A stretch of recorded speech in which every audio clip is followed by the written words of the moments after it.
Hello everyone. तो ये series का पार्ट 7 है।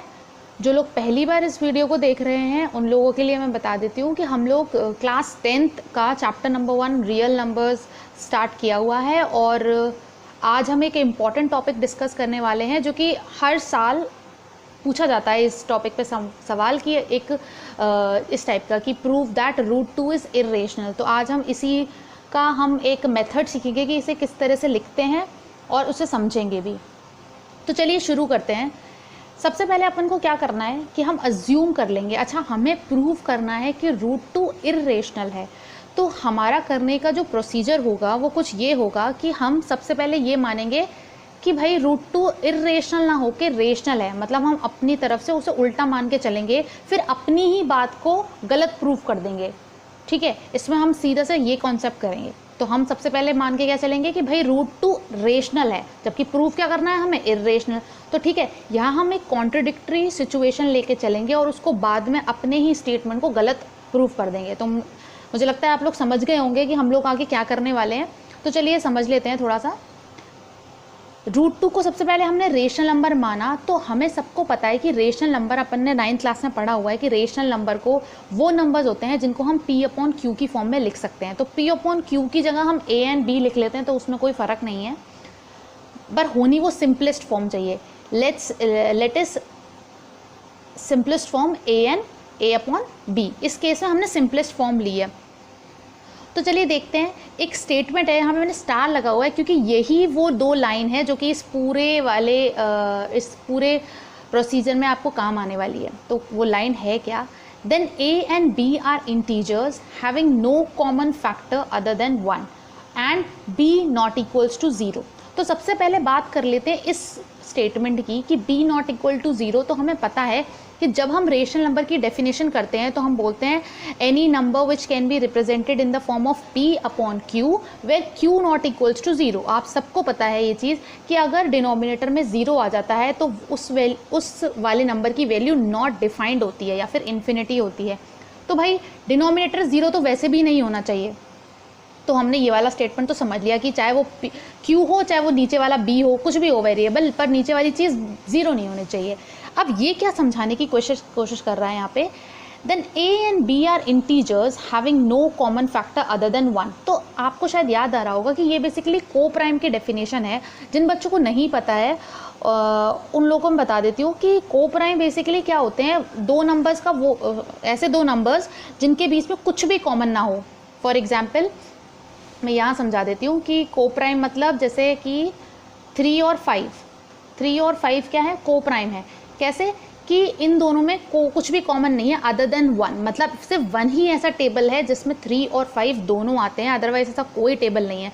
तो आप अगर थोड़ा और डेप्थ में समझेंगे तो सिंपल सी बात है कि वो दो नंबर जिनका HCF 1 हो, मतलब उसमें कुछ भी कॉमन ना हो सिर्फ 1 के अलावा। ठीक है, तो अब हमें ये, इसीलिए मैंने यहाँ पे लिखा कि इसको सिंपलेस्ट फॉर्म में लिखना है और सिंपलेस्ट ऐसा होना चाहिए कि उनमें कुछ भी कॉमन ना हो केवल 1 के अलावा।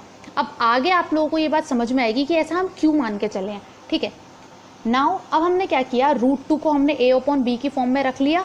अब मैंने क्या किया, इस वाली इक्वेशन का स्क्वायरिंग कर दी बोथ साइड। तो सबको पता है कि जब रूट का स्क्वायर होता है तो रूट हट जाता है। तो √2 का स्क्वायर किया तो आ गया 2।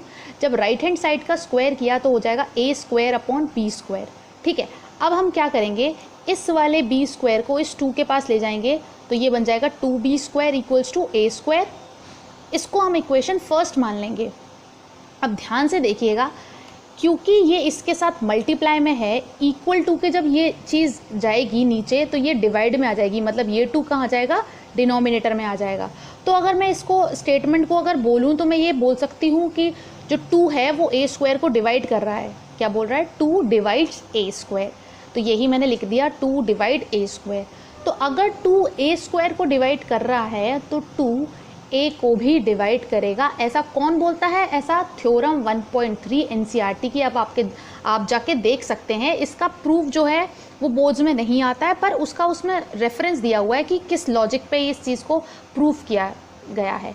तो थ्योरम बेसिकली ये बोलती है कि अगर कोई P एक प्राइम नंबर है और अगर वो P जो है वो A² कोई पॉजिटिव इंटीजर है, अगर वो उसको डिवाइड करता है तो वो A को भी कम्प्लीटली डिवाइड करेगा।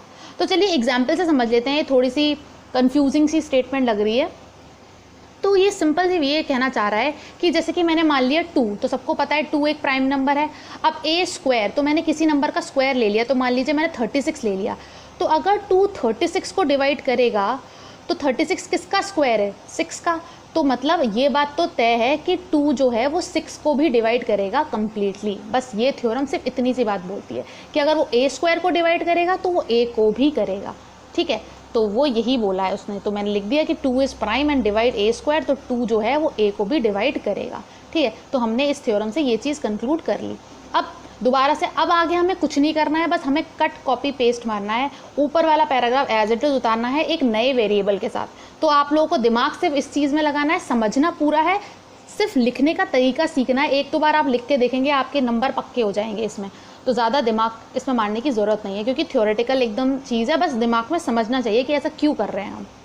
अब देखते हैं आगे। Let a equals to 2c for some integer c। अब हमने एक नया इंटीजर मान लिया c, क्योंकि a और b हम पहले ही डिफाइन कर चुके हैं। अब a को मैंने 2c मान लिया, तो अब इसकी जो वैल्यू थी वो मैंने इक्वेशन फर्स्ट में क्या कर दी, पुट कर दी। तो भाई 2b स्क्वायर तो एज इट इज़, a को मैंने क्या मान लिया इस बार 2c, तो a का स्क्वायर मतलब 2c का होल स्क्वायर। तो भाई लेफ्ट साइड में तो कोई चेंज नहीं है, तो इसे 2b स्क्वायर लिखा रहने दिया मैंने। जब 2 का स्क्वायर होगा तो हो जाएगा 4 और c का स्क्वायर होगा c स्क्वायर।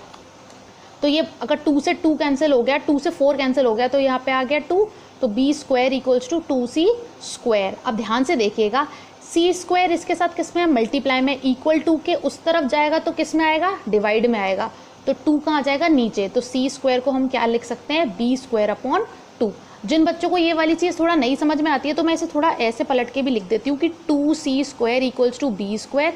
यहाँ पे c स्क्वायर जो हो जाएगा वो हो जाएगा b स्क्वायर अपॉन 2।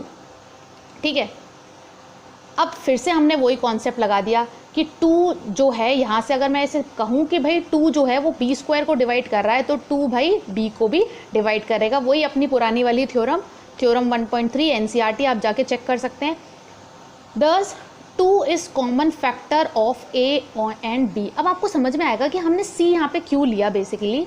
अब देखिएगा आप कि हमने बोला कि भाई 2 तो कॉमन फैक्टर हो गया a एंड b में, जबकि हम क्या लेकर चले थे, हमने ये कहा था कि जो a और b होना चाहिए वो सिंपलेस्ट फॉर्म में होना चाहिए, मतलब उसमें कुछ भी कॉमन नहीं होना चाहिए।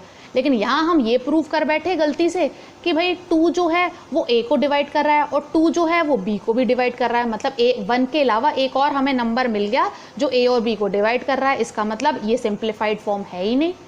तो बस हमने अपनी बात को गलत साबित कर दिया। तो but this contradicts the fact that a and b have no common factor other than 1। वही जो मैंने अभी आपको समझाया।